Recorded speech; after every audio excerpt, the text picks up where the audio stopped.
Podem me chamar de Marcelo. Esse não é meu verdadeiro nome, mas é o que usarei para contar essa história. Não posso revelar muitos detalhes sobre mim, apenas que sou sargento de uma unidade do Exército Brasileiro há mais de 2 décadas, e já participei de operações que preferia nunca ter feito parte. A história que vou relatar não está classificada como segredo, mas também não é algo que se comente nos corredores do quartel. Essa missão ocorreu no final de 2018. Eu e mais 6 homens fomos enviados para uma região de fronteira, onde supostamente traficantes estavam usando a área como rota para transporte de drogas. A operação era simples, pelo menos no papel. Avançar até um ponto estratégico, montar um posto de observação e colher informações para montarmos uma operação. Por questões de segurança, a operação foi realizada durante a noite. Naquela noite, apenas a luz pálida da lua passava por entre as árvores. Não usaríamos lanternas para evitar que fossemos detectados. Depois de quase 3 horas caminhando por uma trilha íngreme e traiçoeira, avistamos algo inesperado. Uma pequena cabana de madeira, parcialmente escondida pelas árvores. A construção parecia velha, abandonada há muito tempo. Ordenei que meus homens se aproximassem com cuidado, armas em punho, prontos para qualquer coisa. A porta estava entreaberta. Com a ponta do meu fuzil, empurrei a porta lentamente. O interior estava escuro, mas consegui ver o suficiente com a ajuda dos óculos de visão noturna. A cabana estava praticamente vazia. Poeira e teias de aranha dominavam cada canto. As tábuas do piso rangiam sob nossos pés, e o cheiro de madeira podre e umidade impregnava o ar. Não havia móveis, exceto por uma única cadeira de madeira em um canto escuro. E sobre aquela cadeira estava algo que estranho. Sentado ali estava um homem esculpido em madeira, em tamanho natural. A figura era grotesca, entalhada de forma descuidada, com feições tortas e assimétricas. Seus olhos, mesmo que mal esculpidos, pareciam nos seguir enquanto nos movíamos. Algo naquela figura causava desconforto, um arrepio que começava na nuca e descia pela espinha. Inspecionamos o restante da cabana, mas não encontramos mais nada relevante. Decidi que já era hora de sair dali e continuar a missão. Foi então que um dos soldados disse: "Sargento, o homem de madeira não está mais na cadeira." Viramos todos para a cadeira. Ela estava vazia. Olhamos uns para os outros buscando uma explicação, mas não havia nenhuma. "Vamos sair daqui agora", ordenei com a voz firme. Antes que pudéssemos reagir, algo bloqueou a porta. O homem de madeira estava de pé, parado bem na nossa frente, nos encarando com aqueles olhos esculpidos e vazios. Sua silhueta recortada contra a fraca luz da lua parecia maior do que antes, mais ameaçadora. Por alguns segundos ninguém se mexeu. Éramos 7 soldados treinados, acostumados com tiroteios e emboscadas, mas aquilo parecia diferente. "Atirem!" gritei, rompendo o silêncio sufocante. O som das rajadas de fuzil preencheu o pequeno espaço da cabana. A madeira do corpo daquele homem estilhaçou-se em pedaços. Lascas voaram pelo ar e o cheiro de pólvora rapidamente dominou o ambiente. Ele caiu no chão, dividido ao meio, inerte. Por um momento, tudo parecia resolvido. Mas então, vimos algo que jamais esqueceríamos. Mesmo partido em 2, o homem de madeira começou a se mover. As mãos esculpidas, grossas e deformadas, arrastavam-se pelo chão em nossa direção. "Rematem ele!" ordenei. E mais uma rajada foi disparada. As peças se despedaçaram ainda mais até que não havia mais como aquele boneco grotesco continuar se movendo.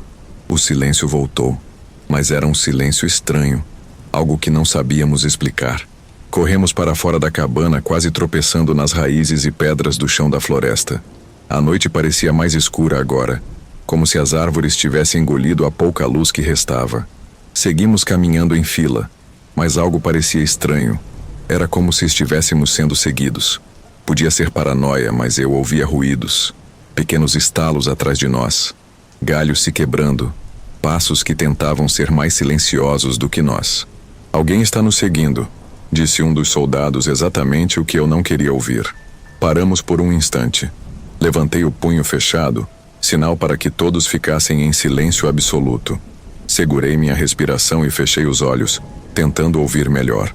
E então veio um som baixo, arranhado, como madeira sendo arrastada contra madeira. Olhei para trás e, por uma fração de segundo, juro que vi uma sombra se movendo entre as árvores. Não era humana. Corram! Ordenei. Não olhamos para trás. Corremos pela floresta, tropeçando em pedras, galhos e buracos no chão. O som daquele arrastar continuava atrás de nós, constante, como se não importasse o quanto corrêssemos, ele nunca ficaria muito para trás. Depois de uma corrida que pareceu durar horas, chegamos a um local com mato alto ligeiramente fora da trilha. Ali fizemos uma pausa, tentando recuperar o fôlego. Vamos continuar. Não estamos seguros aqui. Antes de nos movermos, um dos soldados apontou para o chão. Havia marcas ali. Marcas de algo pesado que tinha sido arrastado. Algo que lembrava madeira. Ninguém disse nada. Apenas continuamos caminhando rápido, mas agora, cada passo parecia mais tenso. Cada som mais suspeito. Seguimos pela trilha quase correndo, ouvindo o som de madeira sendo arrastada atrás de nós. Não trocávamos palavras, apenas olhares rápidos e ofegantes no escuro. O céu começava a ganhar tons azulados no horizonte, sinal de que o amanhecer estava próximo, mas a luz parecia incapaz de alcançar aquele lugar. Foi então que ouvimos algo que nos fez parar bruscamente. Um estalo seco, seguido de um som oco, como se algo pesado tivesse caído no chão logo atrás de nós. Viramos quase ao mesmo tempo, armas prontas. Lá estava ele novamente, a criatura de madeira, em pé, parado bem no meio da trilha por onde havíamos acabado de passar. Seus braços pendiam ao lado do corpo, tortos como se fossem galhos prestes a se partir. Seus olhos entalhados, desiguais e vazios. Não, isso não é possível, disse um dos soldados. Fogo! Gritei. Disparamos mais uma vez. As balas arrancaram pedaços do tronco retorcido que formava o corpo daquela criatura. A figura de madeira explodiu em lascas e pedaços menores, desmoronando no chão diante de nós. Por um instante, tudo ficou em silêncio. O único som era o da nossa respiração acelerada. Nos entreolhamos buscando alguma certeza de que finalmente aquilo havia acabado. Continuem andando, ordenei apertando o fuzil com força. Mas antes que pudéssemos dar 2 passos, ouvimos novamente. Um som baixo, mas claro em nossos ouvidos. Madeira rangendo, arrastando-se pelo chão. Viramos mais uma vez e vimos algo que nos deixou atônitos. Os pedaços espalhados do homem de madeira começaram a se mover. As mãos, os braços, até a cabeça torta, tudo começou a se arrastar lentamente em nossa direção. Um dos soldados, desesperado, se aproximou e descarregou seu fuzil diretamente nos restos que se moviam. Mas nada parecia deter aquilo. As peças continuaram se arrastando como se tivessem uma vontade própria. Saíam. Corram agora! Gritei. Corremos pela trilha como nunca havíamos corrido antes. As árvores passavam como borrões ao nosso redor. Os galhos arranhavam nossos rostos e braços, mas ninguém ousava parar. Quando finalmente chegamos a uma área mais aberta, fiz sinal para que todos parassem. Era uma clareira pequena, e o amanhecer finalmente começava a iluminar o lugar com um tom alaranjado. Alguém ferido? Perguntei, tentando controlar minha respiração. Negativo, sargento, respondeu Araújo. O silêncio voltou. Não ouvíamos mais o som da madeira arrastada. Olhei ao redor, tentando encontrar algum sinal daquele ser, mas não havia nada além de árvores. Vamos seguir. Não iremos parar mais até chegarmos ao ponto de extração, ordenei. Antes que pudéssemos seguir, um dos soldados apontou para algo no chão. Ali, bem no centro da clareira, estava a cadeira de madeira, a mesma cadeira da cabana, como se alguém a tivesse colocado ali de propósito. Isso é impossível, eu disse em voz baixa. Demos um passo para trás, todos nós. Então ouvimos um estalo vindo das árvores à nossa frente. A criatura de madeira estava lá, mais uma vez, parada, nos olhando. Agora, porém, ele não estava mais desarmado. Em suas mãos retorcidas, ele segurava algo que parecia uma lança improvisada, feita de um galho afiado. Fogo à vontade! Gritei. O som dos tiros ecoou pela clareira, mas dessa vez, algo parecia diferente. Enquanto atirávamos, ele começou a avançar. Cada disparo arrancava pedaços do seu corpo, mas ele não parava. Seus movimentos eram desajeitados, mas cada passo era firme e decidido. Quando estava a poucos metros de nós, Araújo, tomado pelo medo, largou a arma e correu para o lado oposto da clareira. Antes que pudéssemos detê-lo, ele desapareceu entre as árvores. O homem de madeira finalmente caiu de joelhos diante de nós, despedaçado, seus braços caídos ao lado do corpo. Estava imóvel outra vez. Não ousamos nos aproximar. Um som distante começou a preencher o céu. O helicóptero. A salvação finalmente estava chegando. O vento das hélices começou a varrer a clareira, levantando folhas secas e poeira. Subimos rapidamente no helicóptero, ajudando uns aos outros. Quando olhei para baixo, lá estava ele, ou o que restava dele, ainda ajoelhado no centro da clareira. E ao seu lado, a cadeira vazia, imóvel como um túmulo. Durante o voo de volta ao quartel, ninguém disse uma palavra. Fizemos o relatório ao chegarmos. Falei sobre o homem de madeira, sobre a cadeira, sobre Araújo, que nunca mais foi encontrado. Uma investigação foi aberta, mas como era de se esperar, não deu em nada. Nunca soubemos o que era de fato aquela coisa, e confesso que até hoje me pergunto o que foi aquilo, mas sei que talvez eu nunca tenha essas respostas.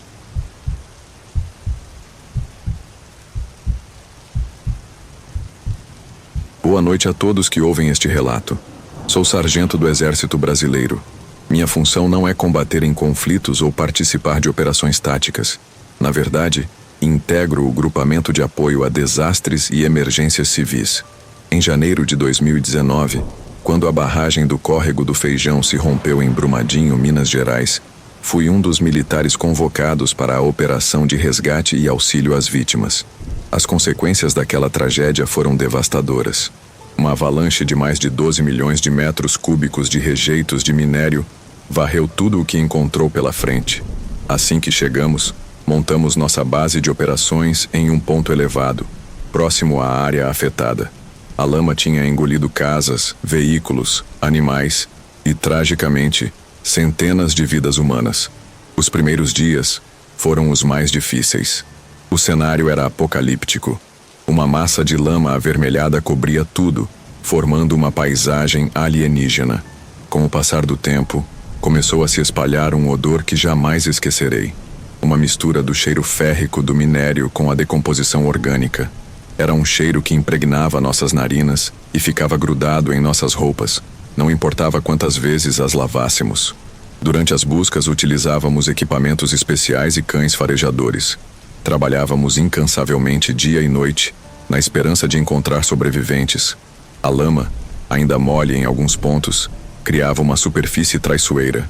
Em outros lugares, já estava começando a secar, formando uma crosta dura que precisava ser quebrada para continuar as buscas. Foi durante uma dessas noites de busca que tive meu primeiro encontro com algo que não consigo explicar até hoje. Algo que fez meu sangue gelar, mesmo após anos de treinamento militar e experiência em situações extremas. Era por volta das 3 da madrugada quando estava fazendo a ronda noturna com meu parceiro, o Cabo Oliveira. Tínhamos nos afastado um pouco do acampamento base, seguindo em direção a uma área onde a lama começava a se encontrar com a mata preservada. O silêncio era absoluto, quebrado apenas pelo ocasional ruído de nossas botas na superfície endurecida da lama. Foi então que ouvimos um som estranho, como um arrastar pesado seguido de um baque surdo. Oliveira apontou sua lanterna na direção do barulho. No início não vimos nada além da superfície vermelha da lama e algumas árvores parcialmente submersas. Mas então, algo se moveu. Entre 2 árvores caídas, notamos uma movimentação anormal. Não era como o movimento dos bombeiros ou dos outros militares que faziam buscas. Era algo diferente, mais fluido, quase serpenteante. Oliveira, veterano de outras operações de resgate, sacou sua arma por precaução. "Tem alguém aí?" gritou ele, sua voz ecoando na escuridão. O que aconteceu em seguida nos deixou paralisados.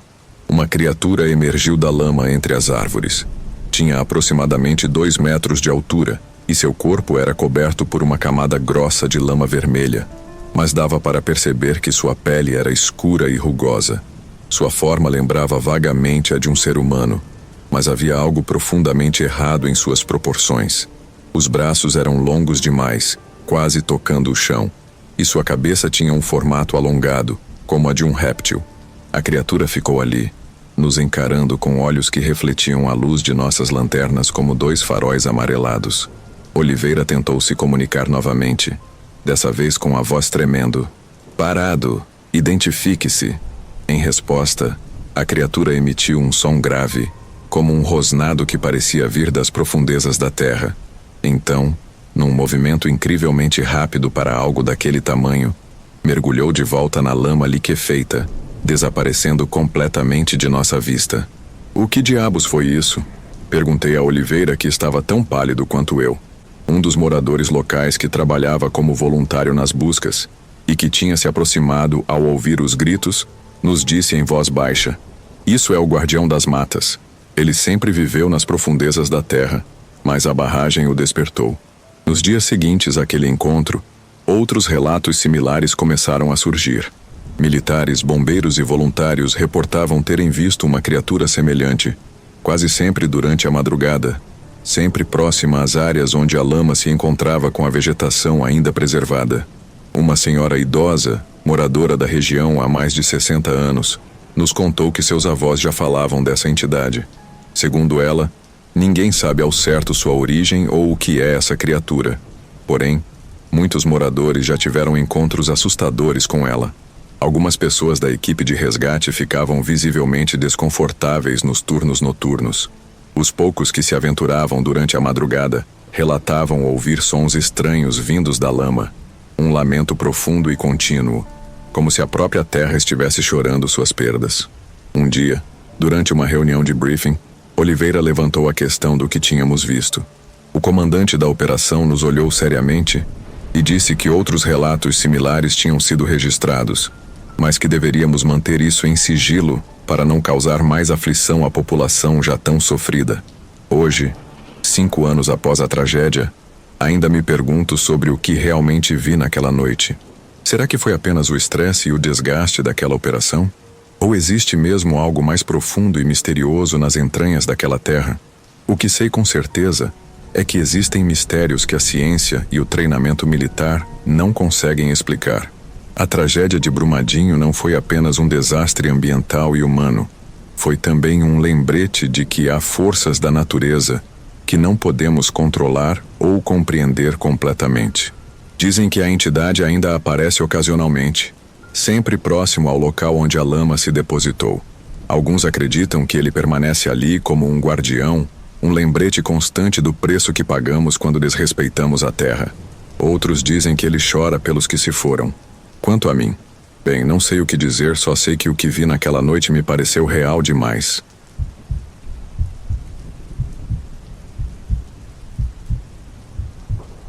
A história que vou compartilhar é uma que poucos acreditarão. Sei disso porque quando a conto, geralmente recebo olhares desdenhosos e às vezes até risos. Talvez seja porque não tenho provas concretas do ocorrido, apenas o testemunho do meu pai. Mesmo assim, decidi relatar estes eventos na esperança de que alguém possa confirmar que não estamos sozinhos nessa experiência. O relato que vou contar pertence ao meu pai, Roberto, que serviu no Exército Brasileiro por mais de 2 décadas. Durante seus anos como militar, ele testemunhou diversos acontecimentos que permanecem nas sombras da instituição. Ele sempre disse que existem operações que nunca virão a público. As pessoas costumam pensar que apenas potências como Estados Unidos, Rússia ou China têm arquivos ultra-secretos ou escondem verdades perturbadoras de seus cidadãos. Mas a realidade é que todos os governos, incluindo o brasileiro, têm seus próprios segredos bem guardados. Em 1993, no interior do Rio Grande do Sul, mais especificamente na região da fronteira com a Argentina e Uruguai, começaram a surgir relatos estranhos. Dezenas de fazendeiros reportavam encontrar seu gado morto em circunstâncias inexplicáveis. Os detalhes eram nebulosos, mas a situação começou a ganhar tanta repercussão nos jornais locais que o Comando Militar do Sul decidiu enviar uma equipe para investigar o caso. Meu pai fazia parte do grupamento destacado para essa missão, que inicialmente foi classificada como uma simples operação de rotina para identificar possíveis abigeatários, como são chamados os ladrões de gado.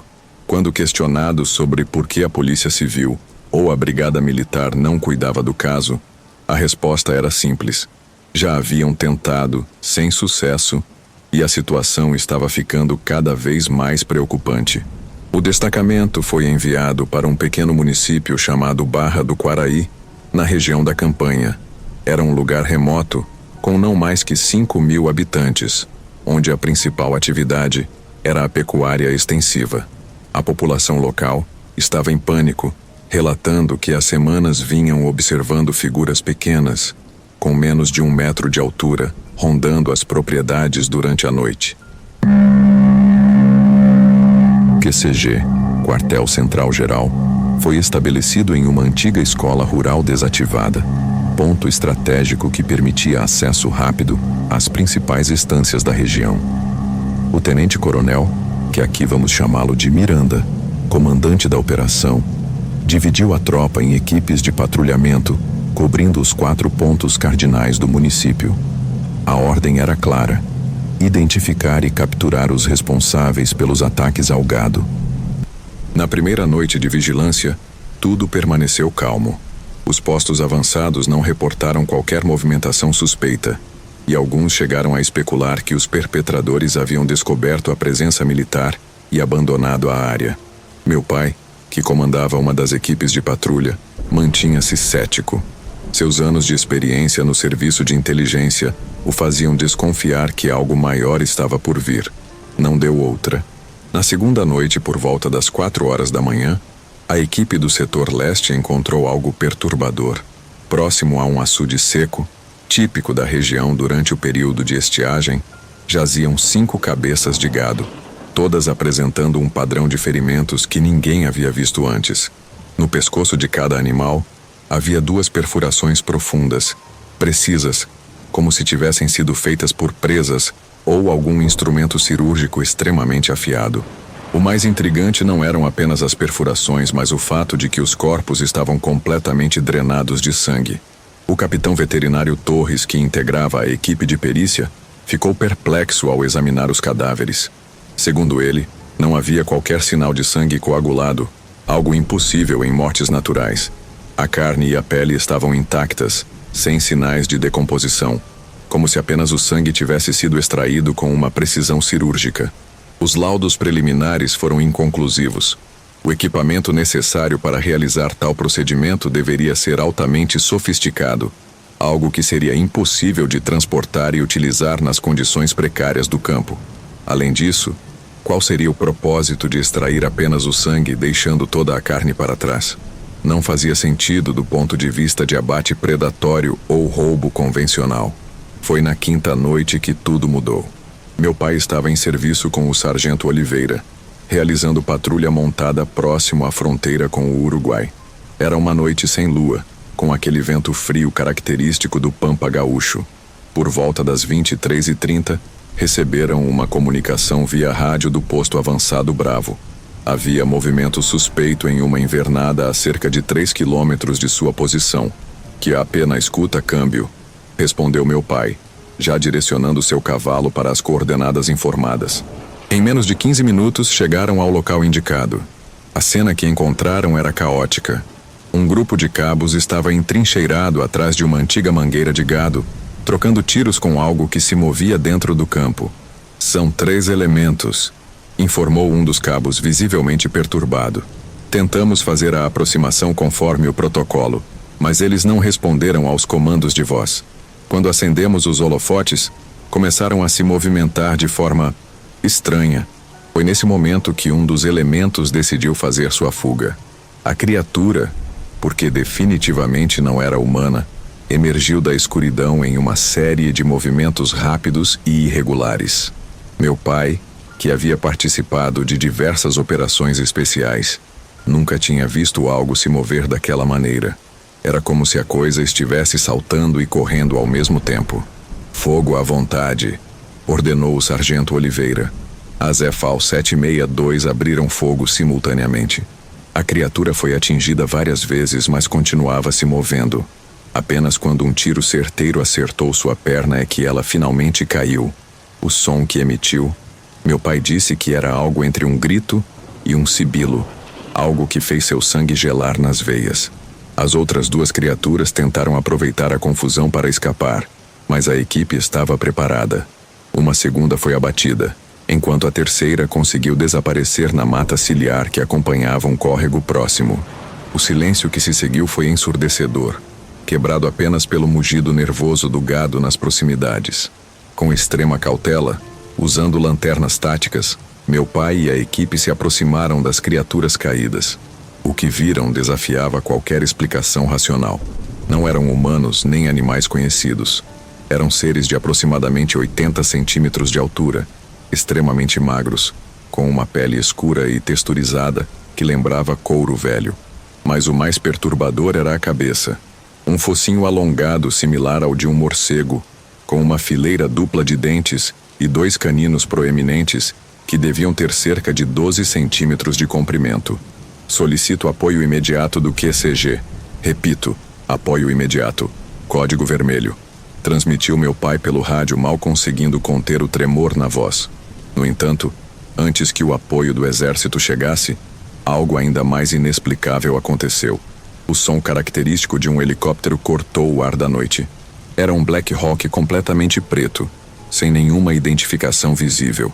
O helicóptero pousou a cerca de 50 metros, e dele desceram 6 homens em trajes táticos pretos, com equipamentos que pareciam muito mais avançados que qualquer coisa que o exército brasileiro possuía na época. "Stand down! Todo mundo parado!" gritou um deles em português com forte sotaque americano. Um homem que parecia ser o líder se aproximou de meu pai e falou em voz baixa: "Capitão, isso é uma operação classificada, nível ultra secreto. Ordens diretas de Brasília em conjunto com outras agências internacionais." Os homens rapidamente colocaram os corpos das criaturas em containers especiais que trouxeram no helicóptero. Quando questionado sobre a natureza daqueles seres, o líder apenas respondeu: "Resultado de um projeto que nunca deveria ter saído do controle. Vocês fizeram um bom trabalho capturando 2 deles."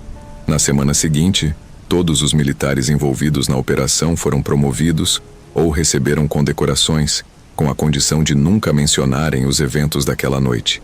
Anos depois, meu pai descobriu que aqueles homens faziam parte de uma unidade especial americano-brasileira, responsável por recuperar experimentos que ocasionalmente escapavam de uma instalação secreta na Serra do Cachimbo, no Pará.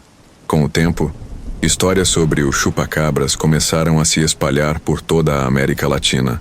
Meu pai sempre soube a verdade. Não era um ser sobrenatural ou uma lenda urbana, mas o resultado de experimentos que fugiram ao controle. E o mais assustador, não era apenas um. Eram vários espalhados por todo o continente, resultado de um projeto que continua oculto até hoje. Sei que é difícil acreditar nesta história. Talvez você que está lendo pense que é apenas mais uma lenda do interior do Rio Grande do Sul. Mas da próxima vez que ouvir histórias sobre criaturas estranhas atacando animais em fazendas remotas, lembre-se, nem todas as histórias são apenas lendas. Algumas são verdades cuidadosamente escondidas.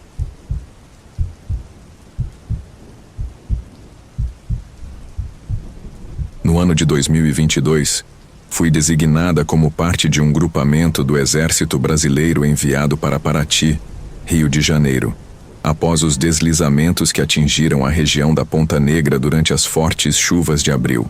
Recebi a ordem dos superiores através de uma mensagem clara e direta do Comando Militar do Leste: apoio humanitário imediato na zona de desastre.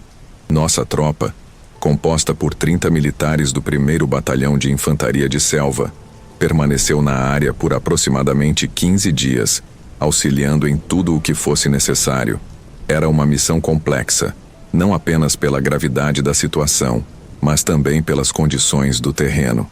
A região, conhecida por suas praias paradisíacas e mata fechada, havia se transformado em um cenário de devastação após mais de 300 milímetros de chuva caírem em menos de 24 horas.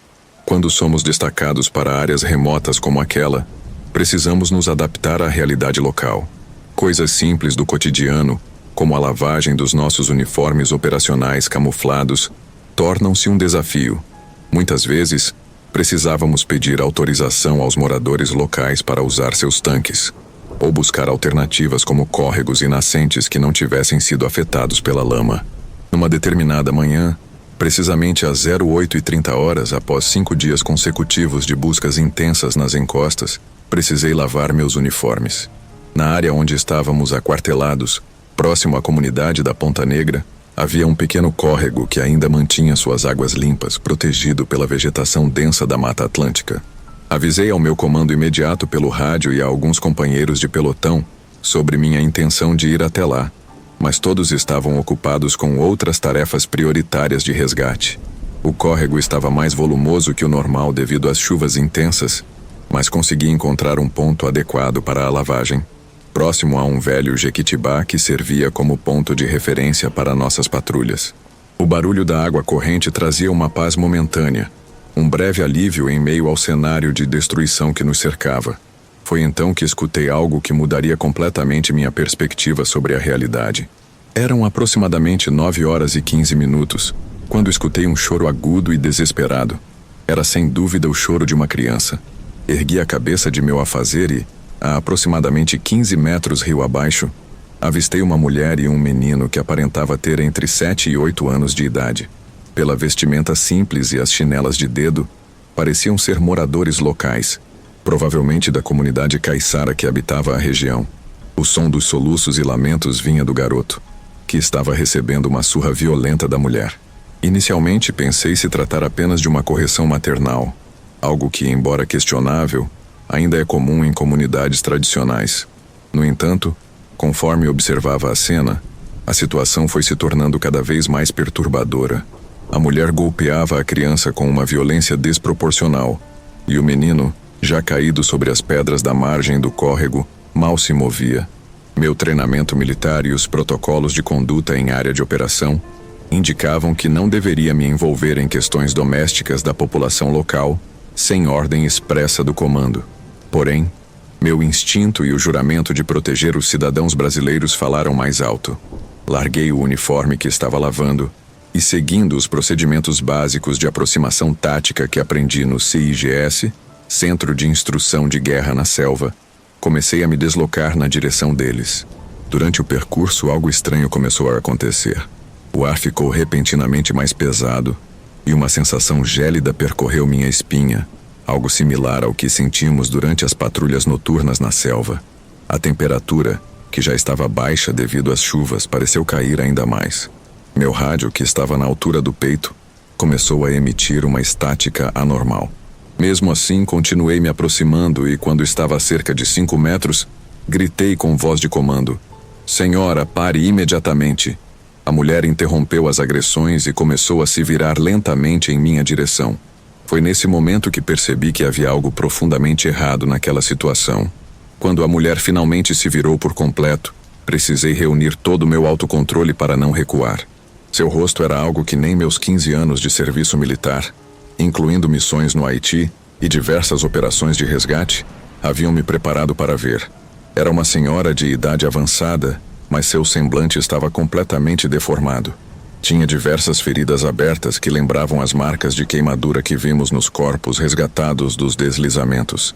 Seus olhos estavam afundados nas órbitas e emanavam um brilho avermelhado que me fez questionar tudo o que aprendi na vida. A mulher começou a rir de uma maneira que fez meu sangue gelar. Era uma risada rouca e debochada, como se estivesse zombando de minha tentativa de interferência. Em seguida, ela apontou para o chão, onde deveria estar a criança. Para meu completo horror, no lugar do menino havia apenas um boneco de pano sujo e esfarrapado, coberto de lama e parcialmente destruído pela água. QAP! QAP! Solicitando apoio imediato no ponto Charlie. Tentei comunicar pelo rádio, mas só recebia estática como resposta. Nesse momento de desespero, presenciei algo que desafia qualquer explicação racional. A mulher começou a caminhar em direção ao córrego, que estava caudaloso devido às chuvas. Mas ela não entrou na água. Ela literalmente andou sobre ela, atravessando o curso d'água como se estivesse em terra firme.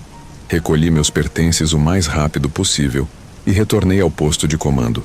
Não comentei sobre o ocorrido com nenhum dos moradores locais que auxiliavam nas buscas, nem tampouco com meus superiores. Não achei que seria de prudente, e sinceramente não estava disposta a arriscar minha carreira por conta de algo estranho que presenciei, ou pelo menos acho que presenciei. Hoje, quando recordo aquele dia, percebo que existem coisas que nosso treinamento militar não pode explicar. Apesar de não ser uma pessoa apegada a crendices ou superstições, eu passei a respeitar ainda mais as histórias, crenças e lendas das comunidades. Embora eu não tenha certeza se o que vi foi real ou uma alucinação. Em meu relatório oficial, registrei apenas que havia feito contato com moradores locais. Algumas coisas, como dizemos na caserna, não cabem no RISG, Regulamento Interno e dos Serviços Gerais.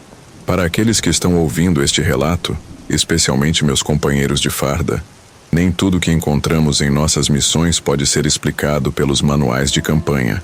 Às vezes, o melhor que podemos fazer é respeitar os mistérios que nos cercam e tentar aprender alguma coisa com eles.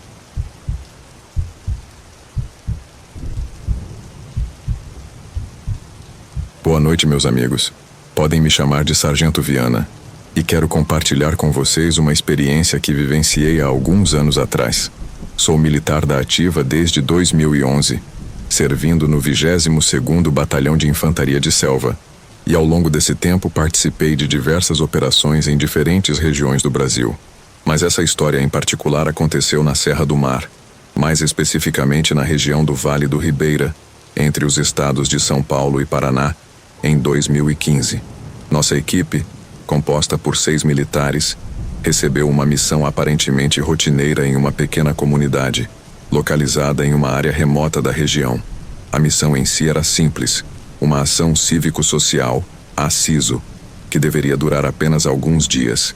Após concluirmos nossos objetivos, iniciamos o retorno para a base por volta das 19 horas, utilizando uma viatura Marruá, que é basicamente um jipe militar. Na viatura estava o Cabo Martins ao volante, que além de motorista, é especializado em manutenção de viaturas militares. Eu ocupava o banco do carona, na função de comandante da fração.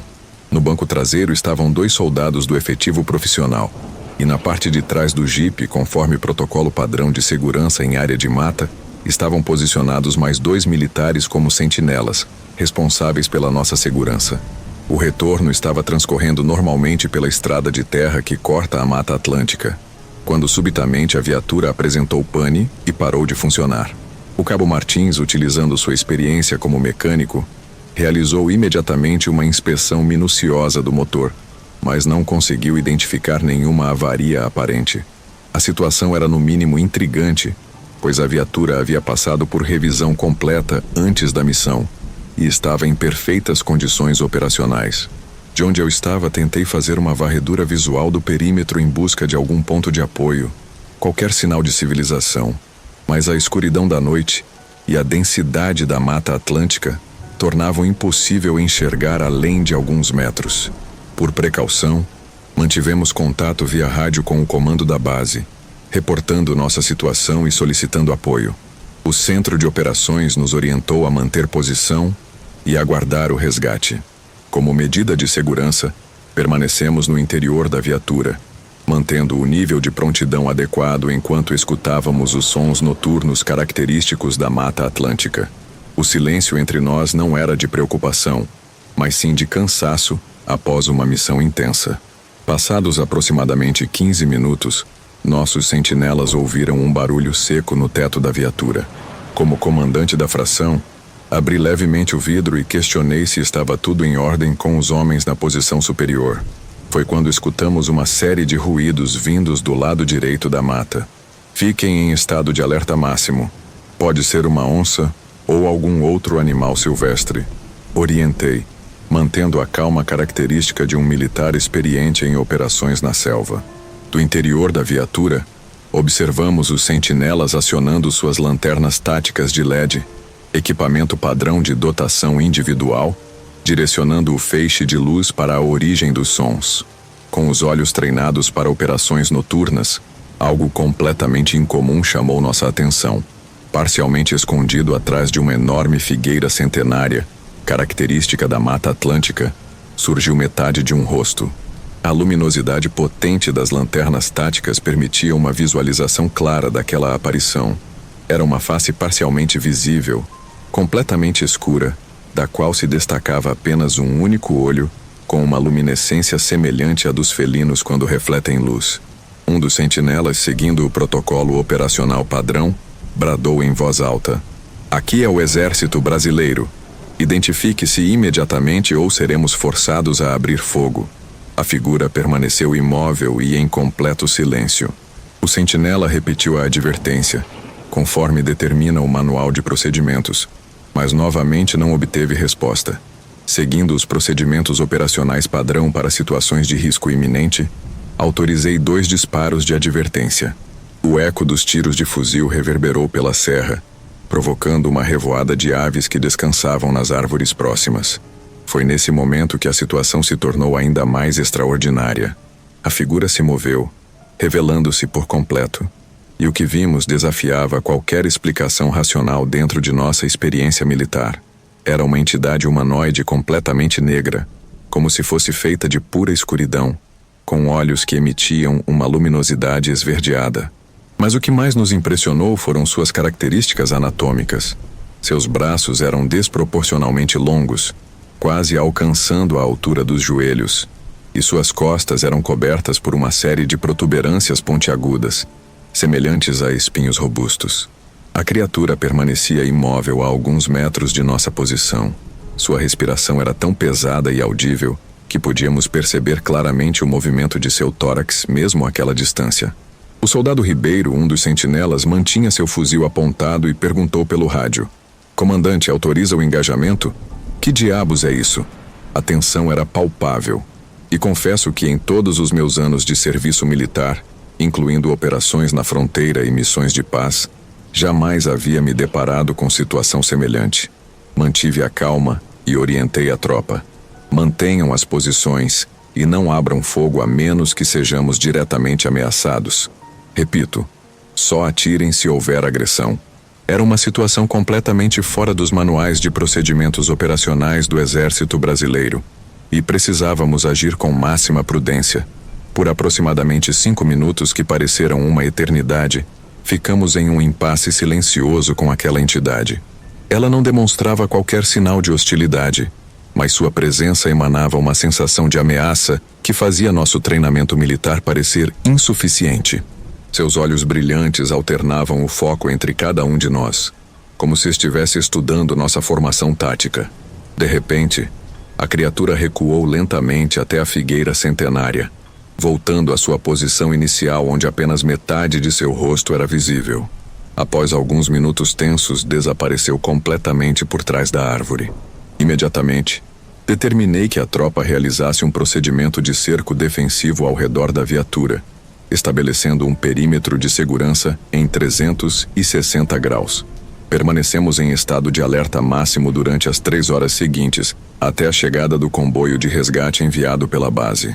Durante todo esse tempo, a criatura não voltou a aparecer, embora cada ruído da mata nos fizesse apontar nossas armas na direção do som. Curiosamente, quando a equipe de manutenção verificou a viatura, ela funcionou normalmente, como se nunca tivesse apresentado qualquer defeito. Este relato foi devidamente registrado em nosso relatório de ocorrências, mas obviamente foi arquivado sem maiores investigações. Até hoje, quando nos reunimos no rancho dos oficiais, às vezes conversamos sobre aquela noite na Serra do Mar. Nenhum de nós consegue explicar exatamente o que encontramos naquela missão. E desde então, toda vez que cruzamos aquela região durante operações noturnas, não conseguimos evitar a sensação de que estamos sendo observados das sombras da Mata Atlântica.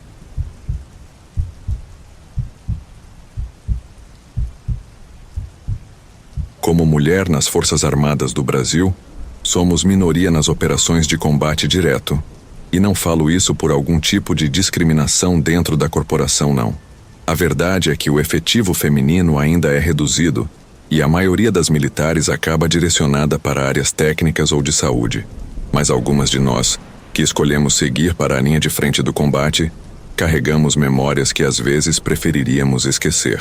Estava completando meu 3º ano no Exército quando fui designada para uma força-tarefa especial. Nossa missão era desarticular organizações criminosas que atuavam na região do Complexo do Alemão, uma das áreas mais sensíveis do Rio de Janeiro. Era uma unidade de elite, preparada para situações de confronto direto, onde o contato com hostis era praticamente garantido. Precisávamos estar sempre em condição alfa, estado de prontidão máxima. Em uma madrugada particularmente tensa, nosso pelotão recebeu um chamado vermelho. Um grupo de militares do 1º Batalhão de Forças Especiais havia sido emboscado durante uma operação na região do Morro do Alemão, próximo à área conhecida como Serra da Misericórdia. Segundo as informações preliminares do CCDA, Centro de Comando e Controle das Operações, tratava-se de um ataque de uma facção que controlava as rotas do tráfico na região. O relatório era sucinto, mencionando apenas múltiplas baixas e solicitando apoio imediato para varredura e resgate. Nosso comandante, Capitão Torres, reuniu a tropa no pátio às 3 horas da manhã. Movimentação em meia hora, equipamento completo, munição real, foram suas ordens diretas. Embarcamos nas viaturas blindadas Guarani e seguimos em comboio tático até a base avançada no sopé do Complexo do Alemão. Ao chegarmos no local, por volta das 5 horas da manhã, encontramos um cenário de apreensão entre os moradores. Um senhor idoso, que vivia na comunidade há mais de 50 anos, nos alertou sobre a região onde supostamente tinha acontecido o confronto. Os tiros vieram lá do alto da Serra da Misericórdia, mas vocês não deviam subir lá agora não. Aquele lugar tem história e não é boa. De noite aparecem coisas estranhas por lá. E olha, faz tempo que o pessoal do movimento não usa mais aquela área. O alerta do morador foi completamente ignorado pelo nosso comandante, que ordenou o início imediato da subida. Equipamos os coletes balísticos nível 3º, checamos os fuzis IA-2 e iniciamos a progressão pela trilha mais fechada da Serra da Misericórdia. O acesso era extremamente difícil, com vegetação densa típica de mata secundária, misturada com construções abandonadas e becos estreitos que serpenteavam morro acima. Por volta das 17 horas e 15 minutos, já próximos ao topo, começamos a encontrar os primeiros sinais do grupo desaparecido.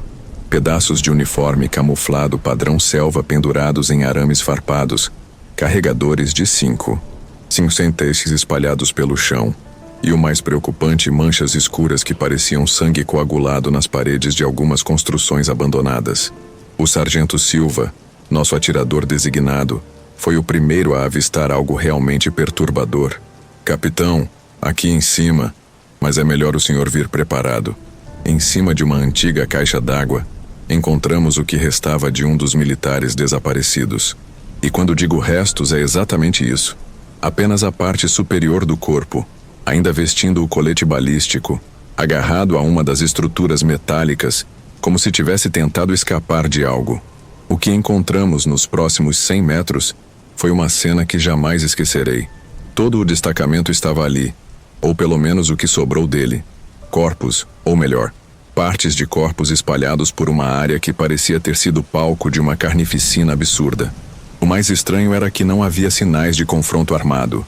Nenhuma marca de tiro nas paredes, nenhuma cápsula deflagrada, nenhum sinal de resistência típico de um combate urbano.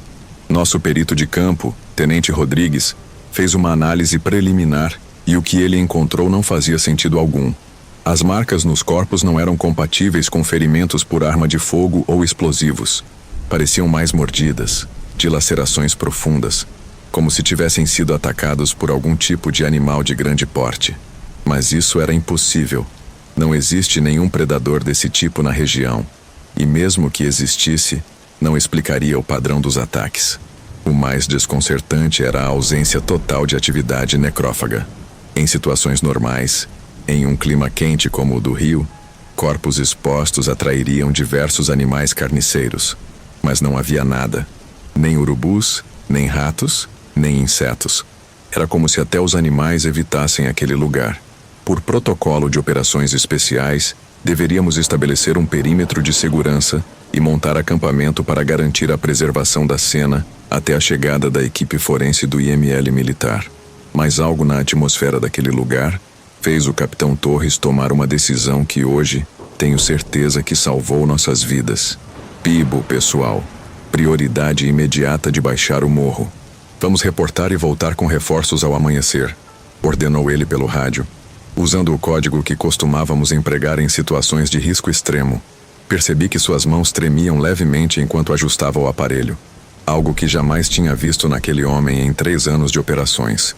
Iniciamos a descida por volta das 18h45, mantendo formação de combate, combatedores nas laterais e retaguarda protegida.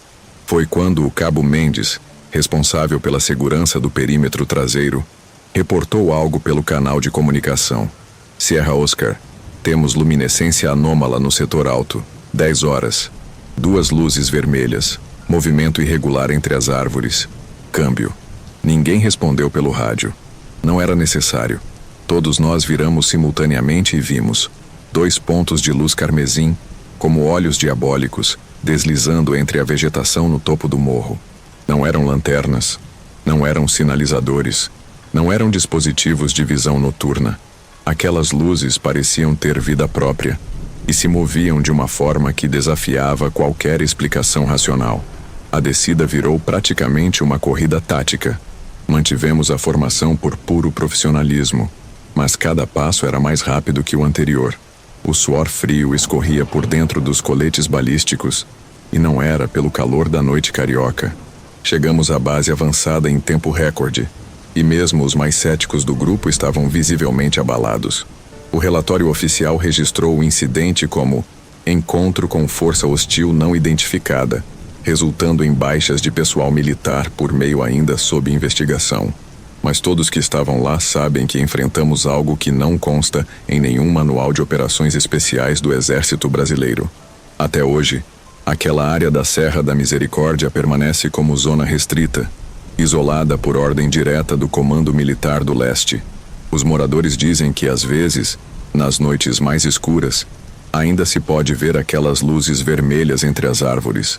Eu agradeço todos os dias a decisão do Capitão Torres de nos tirar de lá, porque tenho certeza absoluta que, se tivéssemos ficado para montar acampamento, eu não estaria aqui para contar esta história. Qual relato mais te impactou? Deixe sua opinião nos comentários. Se inscreva, curta e compartilhe. Nos vemos no próximo relato. Se você tiver coragem,